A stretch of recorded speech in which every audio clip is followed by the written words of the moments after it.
자, 할렐루야.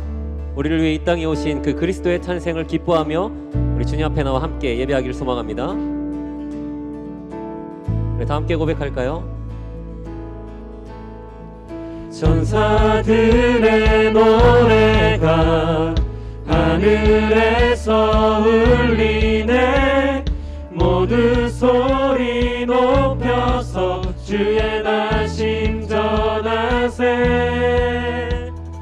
모든 만물 기뻐해 산과 들이 노래해.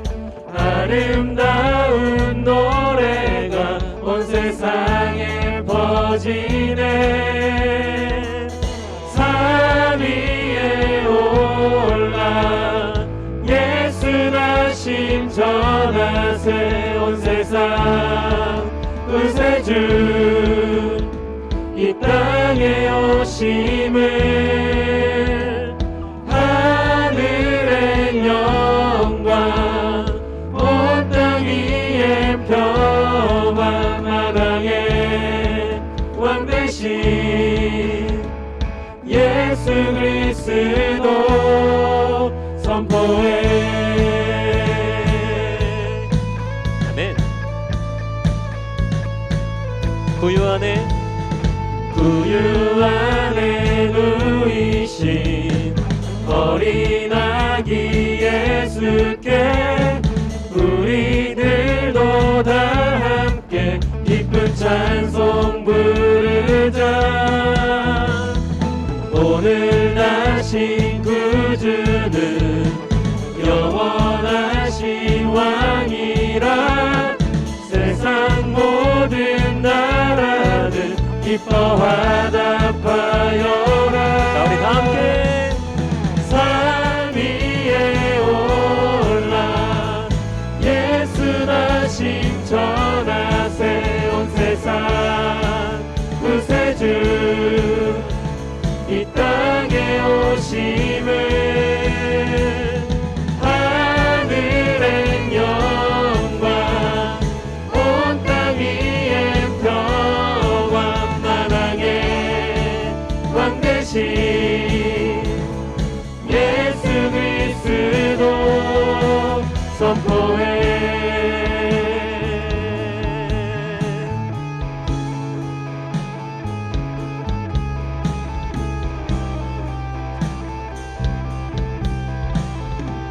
자, 우리 다 함께 고백할까요? 영광을 주님께. 영광을 주님께 높이 계신 주님께 찬양받기 합당한 주 경배하여라. 영광을 주님께 높이 계신 주님께 찬양받기 합당한 주 경배하여라. 우리 찬양받기 합당하신 주님을 높여드립시다. 영광을 주님께 높이 계신 주님께 찬양받기 합당한 주 경배하여라. 자, 영광을 주님께. 영광을 주님께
자, 이 땅에 우리를 위해 오신 그 그리스도의 이름을 함께 찬양합니다.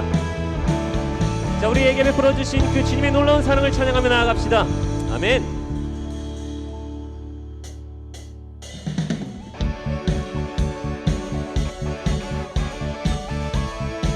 주님의 사랑으로 인하여 우리의 삶 가운데 있는 모든 두려움은 떠나가게 될 줄로 믿습니다. 우리 그 놀라우신 주님의 사랑을 함께 찬양하며 나아갑시다. 내 입술이 주를 높이며 내 호흡이 주를 섬기니 무엇이 나를 두렵게 하리. 주 잠잠히 나를 비추며 주 가득히 나를 채우니 무엇도 나를 흔들지 못하리. 주 사랑이 내게 들어와 모든 두려움 사라지게 해. 영원히 주 찬양 내 영혼 춤추리. 주 사랑이 내게 들어와 모든 어둠 사라지게 해. 영원하신 그의 사랑 안에 나 거하리. 우리 다시 한번 찬양할까요? 내 입술이 주를 높이며 내 호흡이 주를 섬기니 무엇이 나를 두렵게 하리. 자, 주 잠잠히 나를 비추며 주 가득히 나를 채우니 자, 그 무엇도 무엇도 우리의 믿음을 흔들 수 없습니다. 흔들지 못하리. 자, 주 사랑이 내게 들어와 모든 두려움 사라지게 해. 영원히 주 찬양 내 영혼 춤추리. 주 사랑이 내게 들어와 모든 어둠 사라지게 해. 영원하신 그의 사랑 안에 나 거하리. 나 가진 것 없지만 내 안에 기쁨이 넘쳐 흐르네. 나 작은 자 같지만 내 안에 비치는 만땅을 비추리. 주 사랑이 내게 들어와 모든 두려움 사라지게 해. 영원히 주 찬양 내 영혼 춤추리. 주 사랑이 내게 들어와 모든 어둠 사라지게 해. 영원하신 그의 사랑 안에 나 놀라우신 주님의 사랑을 다시 한번 고백하며 나아갑시다. 주 사랑이 내게 들어와 모든 두려움 사라지게 해. 영원히 주 찬양 내 영혼 춤추리. 주 사랑이 내게 들어와 모든 어둠 사라지게 해. 영원하신 그의 사랑 안에 나 거하리. 아멘.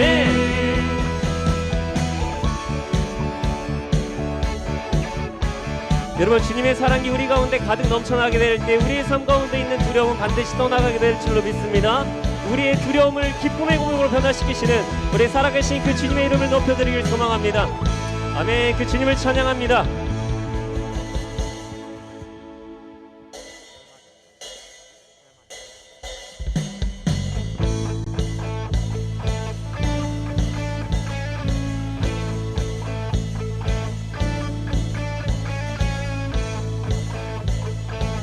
시간 우리의 삶 가운데 참된 소망이 되시는 주님의 이름을 찬양합시다. 예수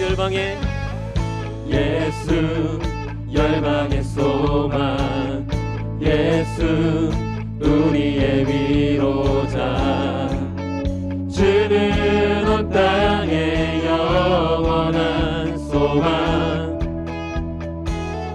예수 어둠 속의 빛 예수 변함없는 진리 주는 온 땅의 빛이 되시네 우리 위해 죽으시고 다시 사신 생명의 주 주님만이 소망이요 변함없는 반석이라 주님만이 온 세상을 비추시네 또 죽음에서 부활하신 우리 구주 평강의 왕 주를 믿는 모든 자의 소망 되신 주를 믿네 아멘.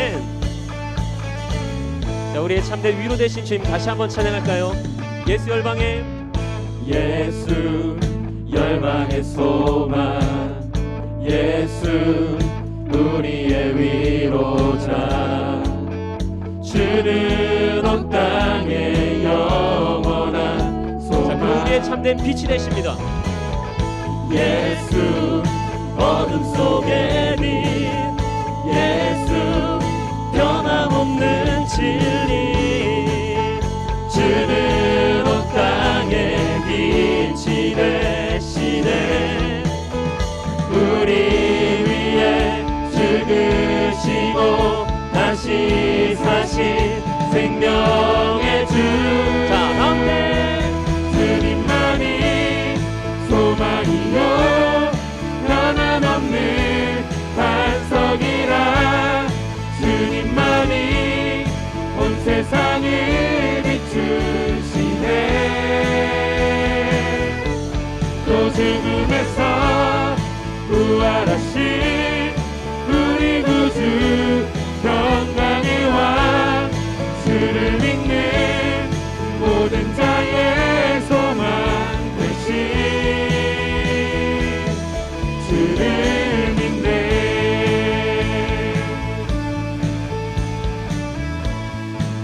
자, 우리 위에 죽으시고 우리 위에 죽으시고 다시 사신 생명의 주 우리 위에 죽으시고 다시 자, 우리 사신 믿음의 고백으로 다시 한번 찬양합시다. 우리 위에 우리 위에 죽으시고 다시 사신 생명의 주 우리 위에 죽으시고 다시 사신 생명의 주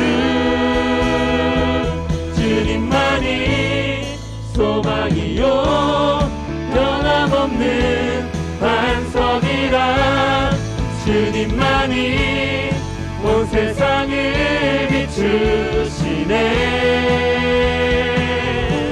또 죽음에서 부활하신 우리 구주 평강의 왕 주를 믿는 모든 자의 소망 되신 자, 다시 한번 주님만이 소망이요 변함없는 반석이라 주님만이 온 세상을 비추시네 또 죽음에서 부활하신 우리 구주 평강의 왕 주를 믿는 모든 자의 소망 되신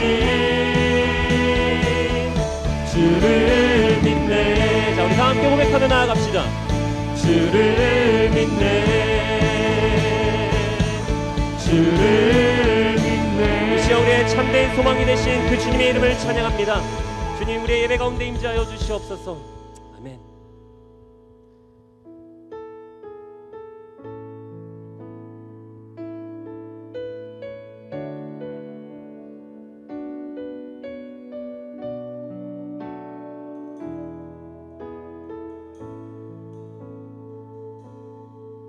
우리 주님의 임재를 소망하는 마음으로 다 함께 고백하며 나아갑시다. 하늘의 문을 여소서, 이곳을 주목하소서. 주를 향한 노래가 꺼지지 않으니 하늘을 열고 보소서. 이곳에 임재하소서. 주님을 기다립니다. 기도의 향기가 하늘에 닿으니 주여 임재하여 주소서.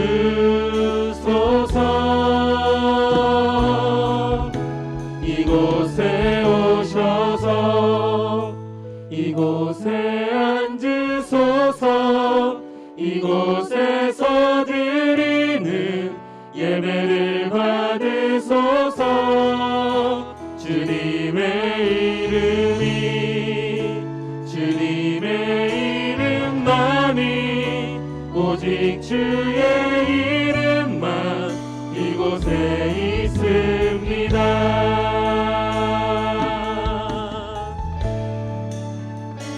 하늘의 문을 여소서. 하늘의 문을 여소서. 이곳을 주목하소서. 주를 향한 노래가 꺼지지 않으니 하늘을 열고 보소서. 이곳에 임재하소서. 이곳에 임재하소서.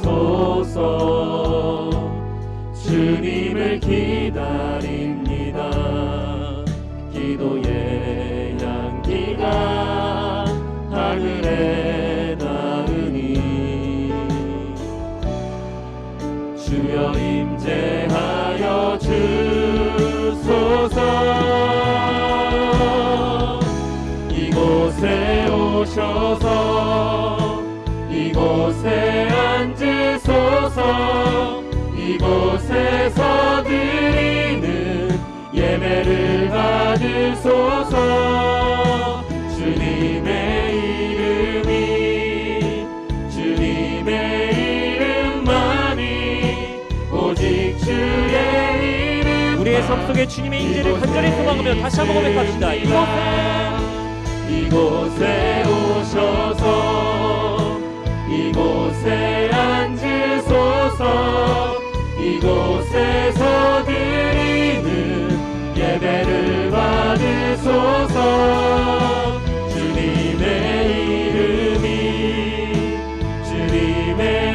이름만이 오직 주의 이름만 이곳에 있습니다. 주님을 찬양하오니 주님을 경배하오니 왕이신 예수여 오셔서 좌정하사 다스리소서. 주님을 찬양하오니 주님을 찬양하오니 주님을 경배하오니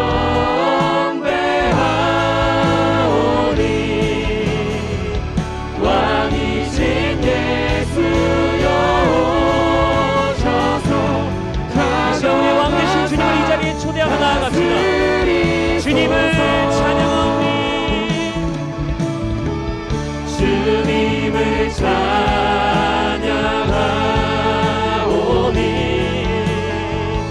주님을 경배하오니 왕이신 예수여 오셔서 좌정하사 다스리소서.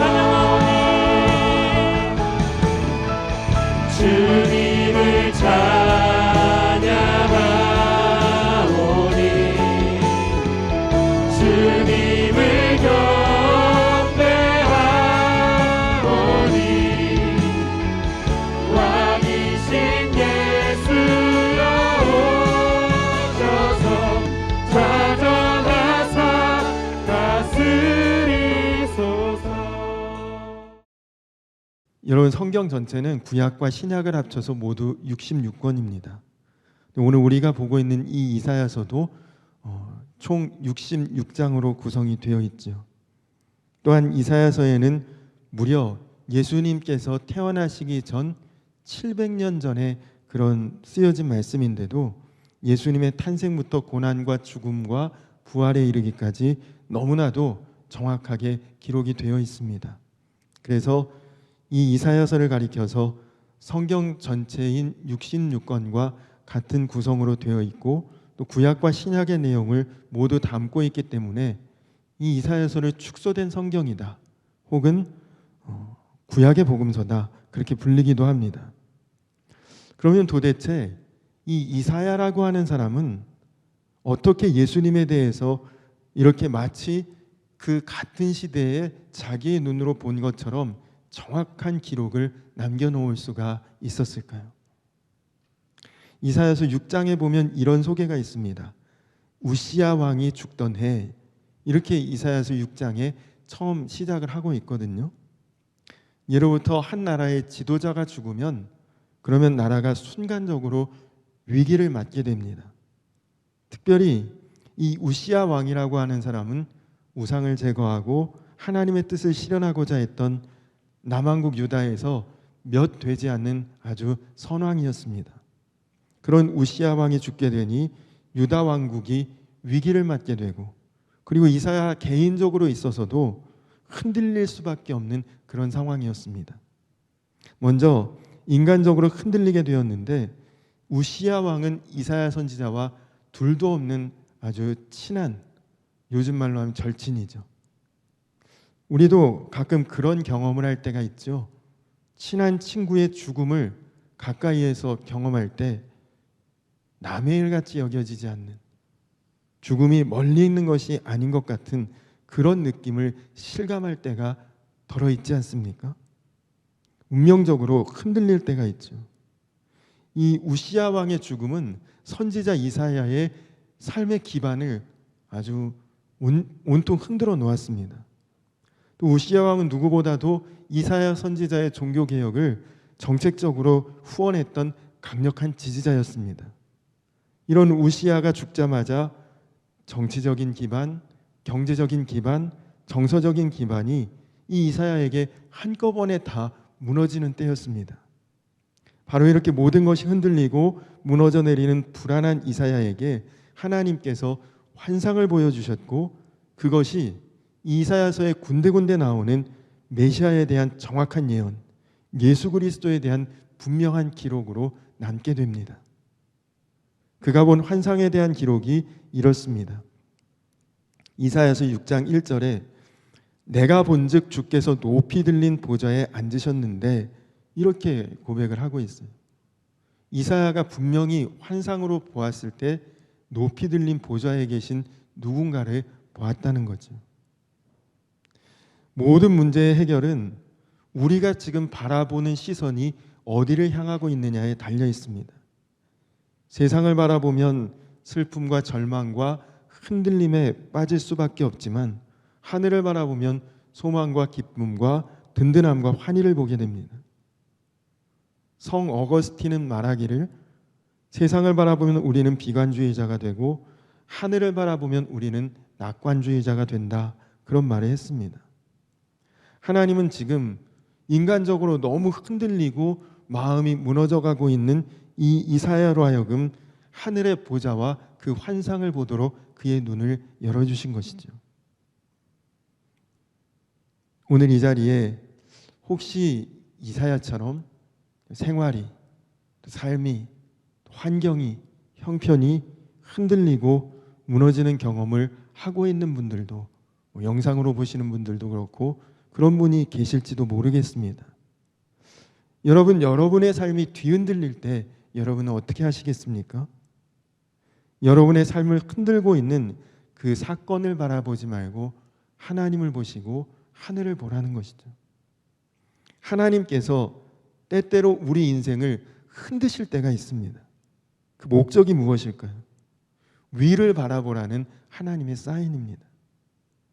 엘리사가 도단성에서 아람 군대의 그 아람 군대로 아주 사방으로 우겨싸임을 당했을 때 그때 그의 종 게하시는 그 모습에 마음이 흔들리고 생각이 무너졌지만 하늘을 바라보고 있었던 엘리사는 아무것도 아니라고 담대할 수가 있었죠. 스데반이 복음을 전하다 돌에 맞아 순교하는데 여러분 인간적인 생각으로 보면 얼마나 비참하고 고통스러운 상황입니까? 그런데 위를 바라본 스데반은 하나님의 영광을 보는 눈이 열리니까 그 고통스러운 순간에 웃으면서 순교할 수가 있게 됩니다.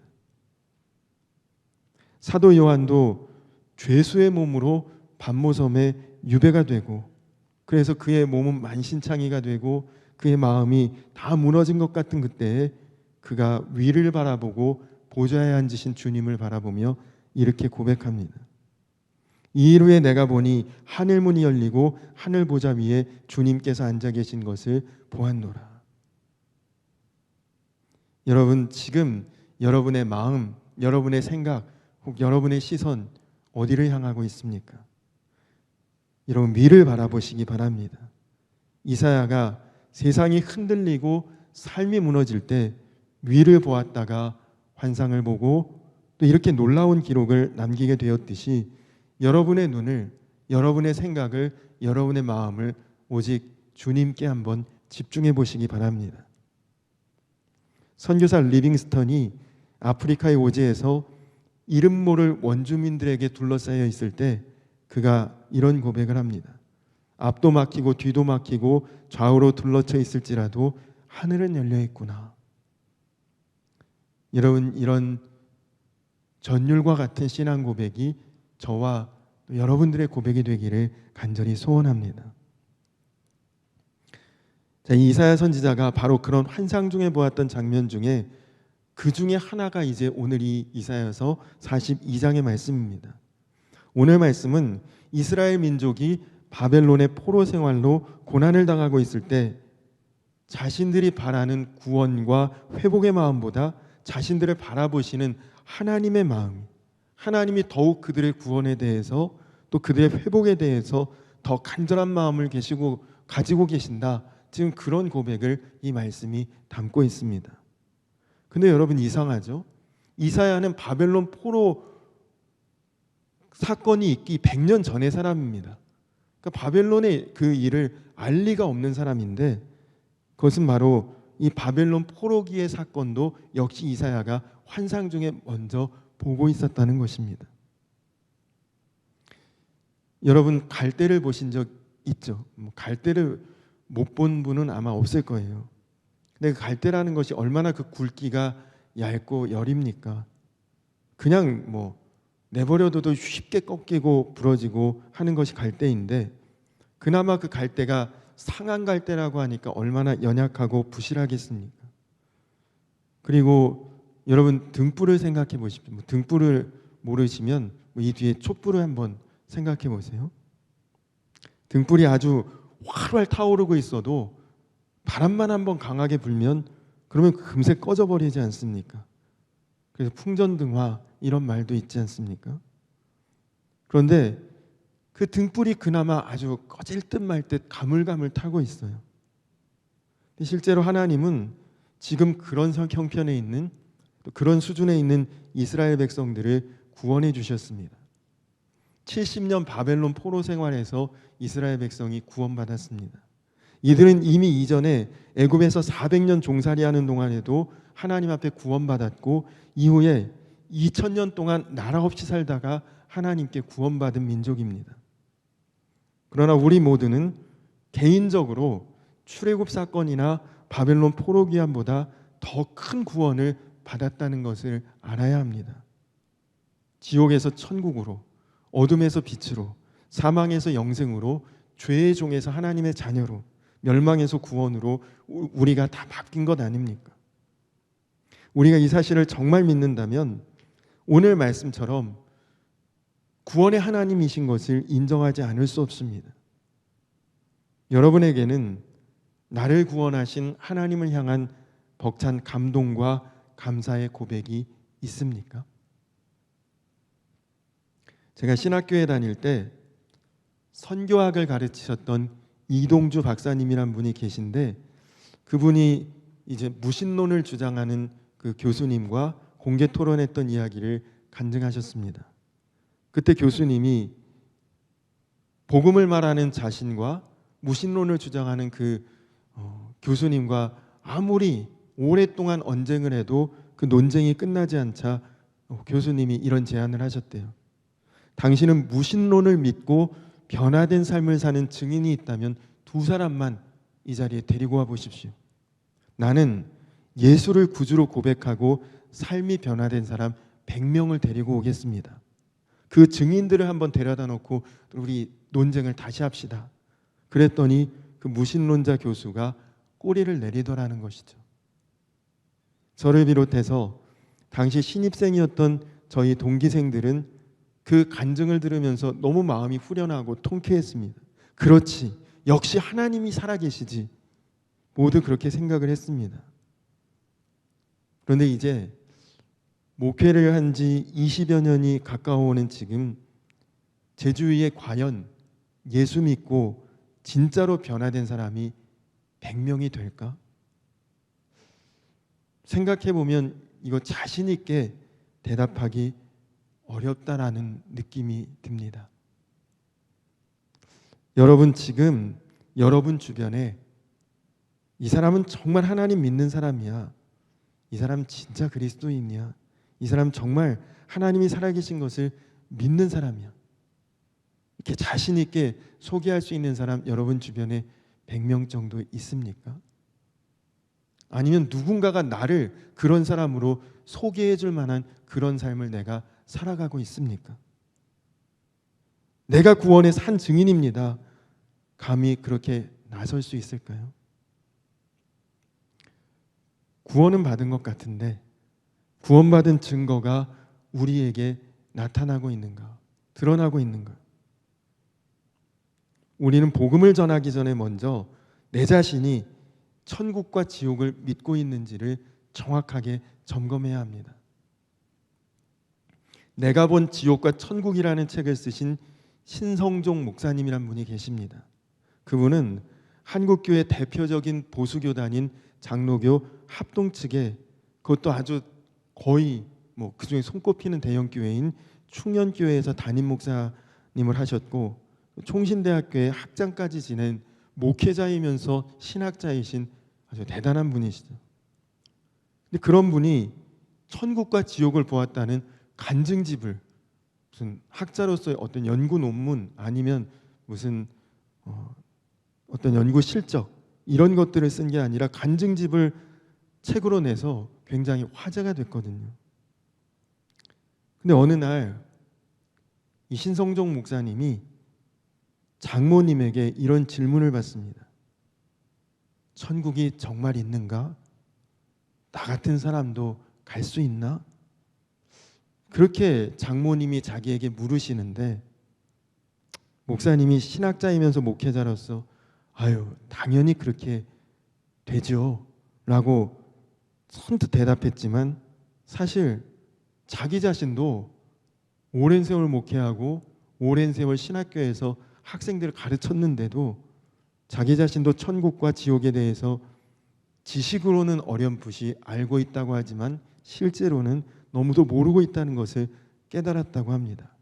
그래서 그 다음 주간부터 금식하면서 하나님께 천국과 지옥을 보여달라고 아주 사모하며 기도했는데 정말 환상 중에 천국과 지옥을 그분이 보는 체험을 하게 됩니다.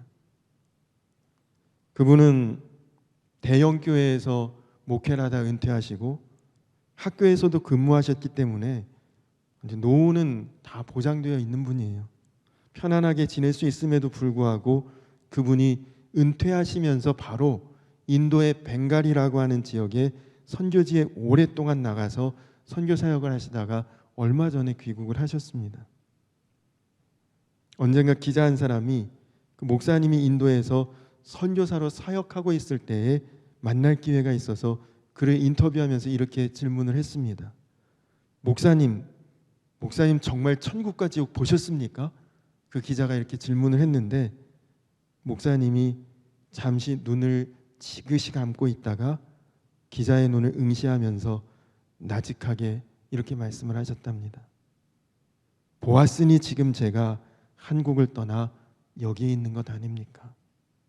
저란 사람은 보지 못했으면 결코 이렇게 선교지에 올 위인이 못 됩니다. 저도 그 책, 내가 본 천국과 지옥이라는 책을 봤는데요. 제가 보니까 그 책의 내용이 완벽한 것 같지는 않습니다. 개인적인 체험이니까 누가 옳다 그르다 함부로 평가할 수는 없죠. 그러나 여러분, 천국과 지옥이라는 것은 성경만 정확하게 보아도 우리가 알 수 있는 내용 아닙니까? 중요한 것은 정말 천국이 있음을 믿는 사람은 인생과 삶이 달라진다는 것입니다. 지금은 은퇴하신 남서울은혜교회 홍정길 목사님께서 전에 중앙일보와 인터뷰하신 그 기사를 보았습니다. 목사님은 지금 한국교회에서 예수 믿어야 천국에 간다는 그런 믿음이 수준 낮은 믿음이라고 비판하는 사람들이 있는데, 은퇴하고 지금 제가 믿는 것은 예수 믿으면 천국 간다는 그 믿음밖에 없습니다. 제가 볼 때 지금 한국교회 목사들과 성도들이 천국 갈 생각을 안 한다는 게 문제입니다. 어떻게 천국이 있는데 그렇게 살 수 있어요? 지금은 목사들, 성도들이 예수 안 믿고 천국도 안 믿고 겉으로만 고급스럽게 신앙생활하는 시대입니다. 그러나 우리는 천국에 대한 믿음을 놓치면 안 됩니다. 제가 그 기사를 읽으면서 깨닫게 된 것이, 예수 믿으면 천국 간다. 여러분이 당연하지만 왠지 촌스럽다고 여겨지지 않습니까? 다 아는 사실인데 뭐 지금 그런 이야기를 하나? 근데 여러분, 예수 믿으면 천국 간다, 유치한 믿음이 아니라는 거예요. 그게 우리에게 지금 가장 중요하고 가장 필요한 믿음입니다. 그 확신에서 우리가 삶을 살아가는 방법도, 태도도, 그리고 모습도 분명히 달라질 수 있기 때문입니다. 이스라엘 민족도 똑같습니다. 바벨론의 포로로 잡혀가 있던 그 시기가 그들이 하나님을 가장 진지하게 바라보고 그리고 가장 하나님 앞에 마음을 다했던 시기가 바로 그 시기입니다. 그들이 자유롭게 살 때, 약속의 땅에서 성전이 있는 곳에서 자유롭게 살고 있을 때 우상 숭배하고 문란하게 살고 그렇게 살았는데, 지금 바벨론 이방 땅에 와서는 성전이 없으니까 스스로 회당을 만들어서 말씀 듣고 거룩하게 살아보려 하고 신앙으로 살아보려고 애쓰고 힘쓰고 있는 것입니다. 여러분, 우리가 예수님의 십자가 은혜로 죄와 저주에서 구원받았습니다. 너무 귀한 은혜입니다. 그러나 거기서 만족하면 안 됩니다. 그것이 끝이 아닙니다. 구원받은 자의 모습을 실제로 세상 가운데 나타내고 증거하고 보여주고 살 수 있어야 되는 것 아닙니까?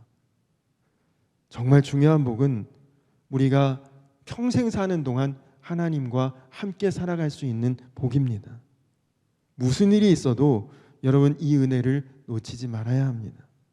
주님과 동행하는 사람은 삶의 그 증거가 나타나지 않을 수 없는 거죠.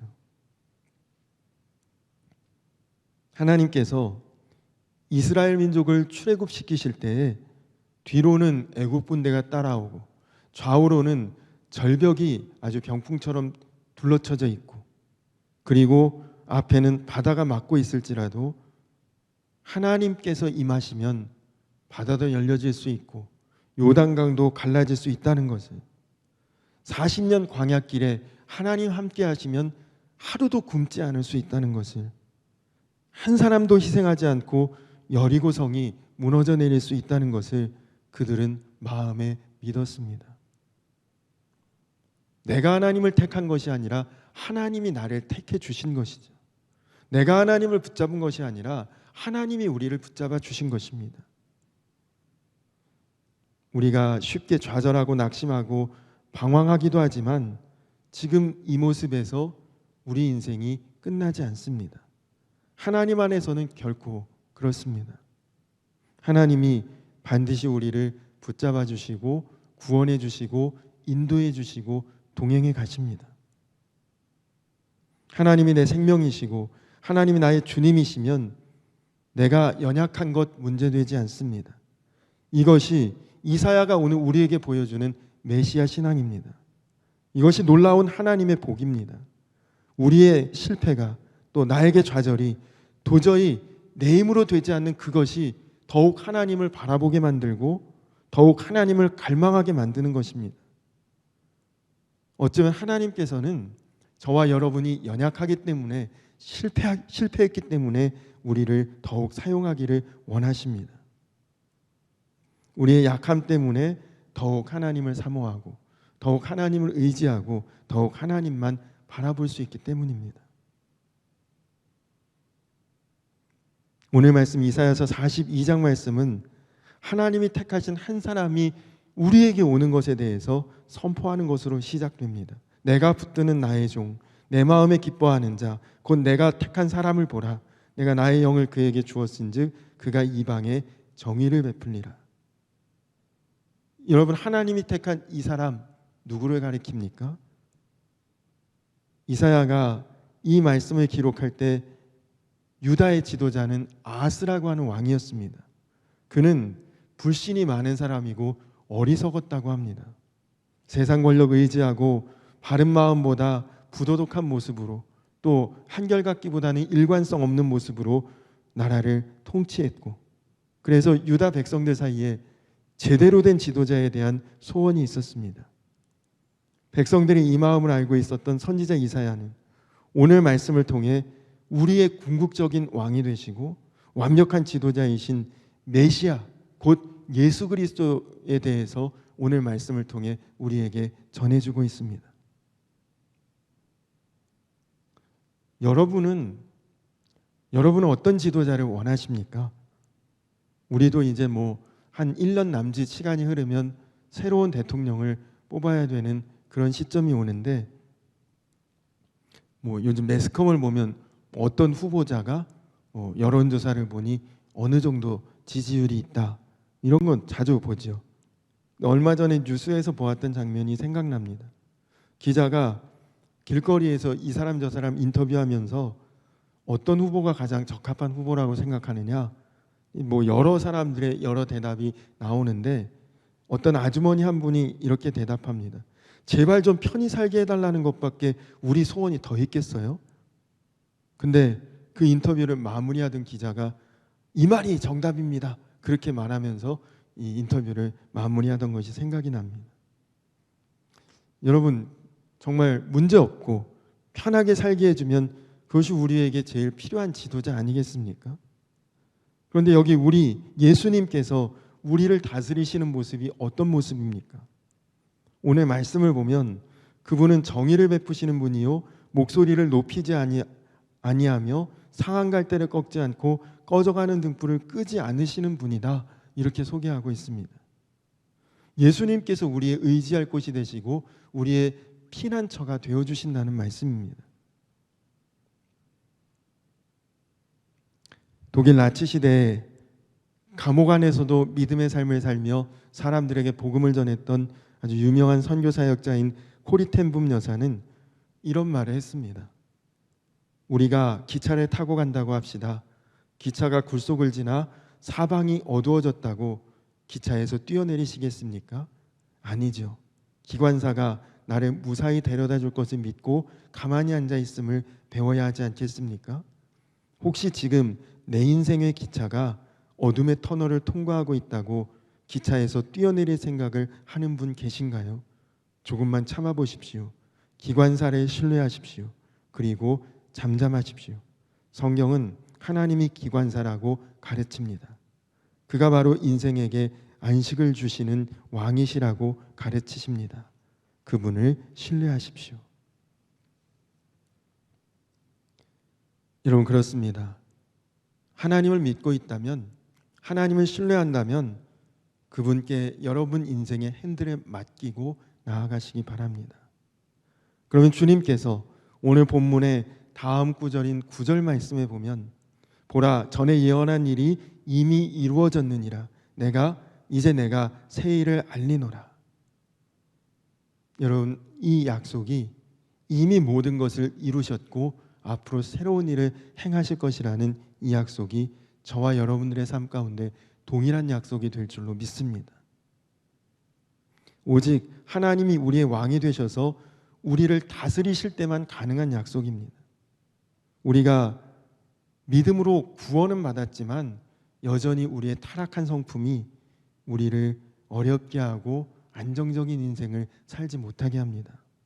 결국 답은 하나인데 오류가 없으시고 전능하신 분, 왕 되신 주님의 다스림 안에 거하는 것밖에 없습니다.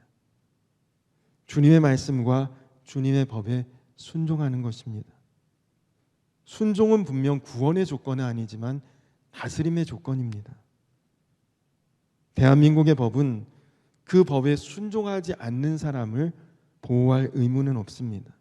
우리가 법에 순종하면 법이 우리를 보호하듯이 하나님 앞에 순종할 때 하나님께서 우리를 안정된 삶으로 이끌어 가십니다.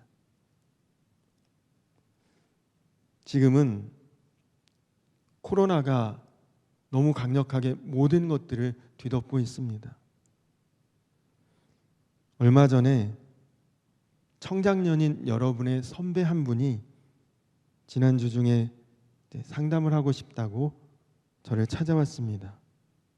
그러면서 온라인으로 비대면으로만 예배를 드리니 자신은 절대로 그럴 리가 없다고 생각했는데 은근히 예배가 귀찮아지고 또 예배 드리는 것이 소홀해지고 그리고 생활하는 것 또 마음가짐 모든 것이 느슨해지고 이대로 가다가는 정말 돌이킬 수 없는 단계에 이를 것 같은 두려운 마음이 들어서 찾아왔다고 합니다. 그래서 제가 초대교회 이야기를 했습니다. 지금 우리보다 훨씬 더 모이기 어려운 시대였고 그렇다고 영상이나 비대면으로 할 수 있는 아무런 수단이 없는 초대교회였지만 오히려 놀라운 부흥과 영적인 현상들이 있었는데 그럴 수 있었던 것은 가장 단순한 방법, 말씀 묵상과 기도 생활이었다는 것이죠. 이스라엘 민족이 40년 광야 생활 하는데 여러분 지도도 없고 이정표도 없고 나침반도 없었지만 오직 불기둥과 구름 기둥의 인도함을 받아 가나안까지 왔듯이 아무도 볼 수 없고 아무것도 할 수 없는 답답한 상황일 때 우리를 인도하는 것은 말씀 기둥과 기도 기둥밖에 없으니 불안해하지 말고 염려하지 말고 꾸준히 말씀 묵상과 기도 생활을 하라고 권면했습니다. 유대인들은 전통적으로 안식일이 시작되는 날 저녁에 2개의 촛불을 밝힌다고 합니다.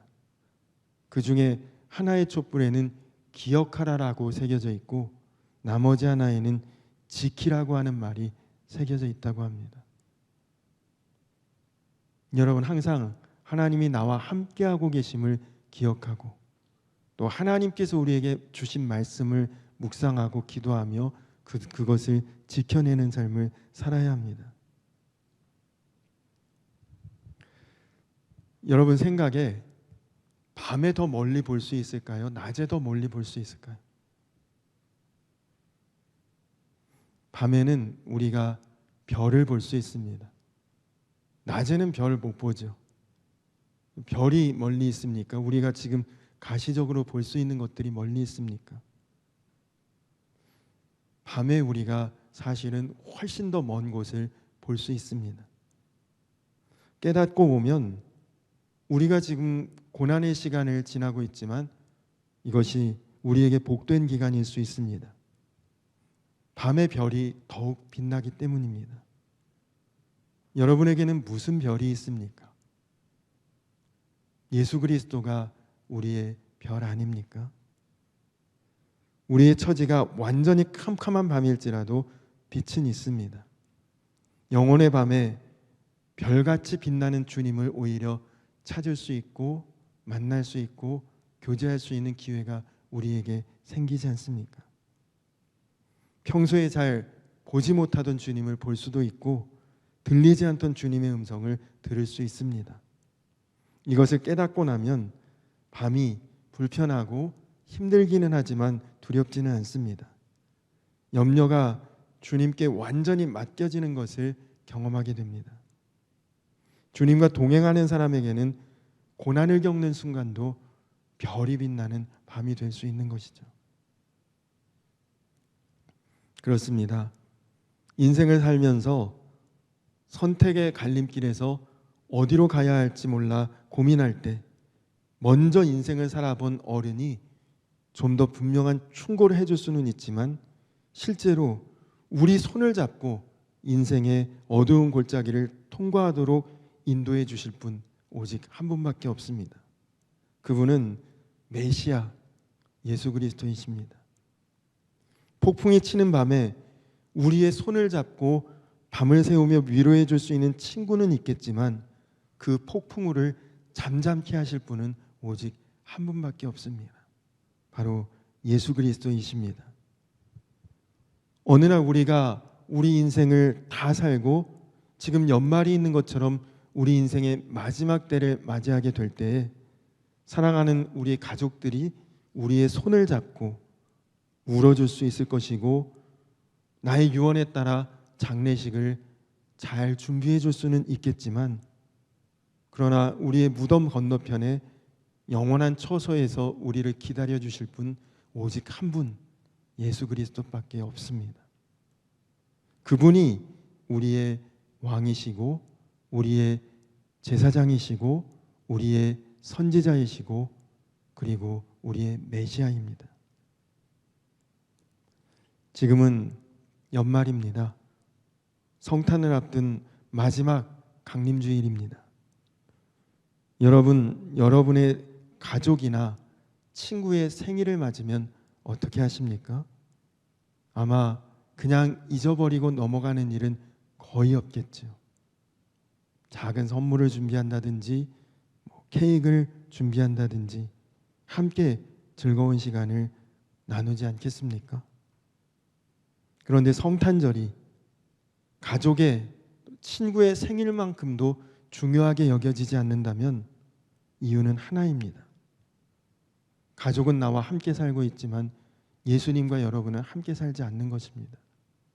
친구는 자주자주 만나고 있지만 예수님은 여러분 자주 못 만나고 있는 것입니다. 아무 관계가 없으니까 그만큼 중요하지 않다고 여기는 것이죠. 예수님을 믿는다고 하지만 교회는 나오고 있지만 개인적이고 인격적인 친밀함은 없는 것 아닙니까?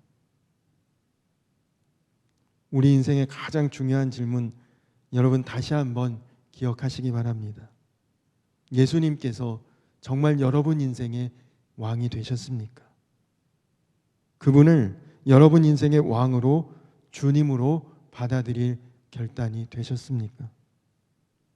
간절히 말하기는 예수님을 내 인생의 왕으로 주인으로 목자로 삼고 인정하고 순종함으로 그분의 다스림 안에 거하시고 그래서 주님과 동행함으로 이 어려운 시기에도 초대교회와 같이 여러분 안에서는 불일 듯이 영적인 부흥이 일어나고 그리고 성령 임재의 역사가 사랑하는 우리 청년들의 심령 속에 그리고 생활 속에 온전히 이루어지는 승리하는 삶이 되시기를 주님의 이름으로 간절히 축원합니다.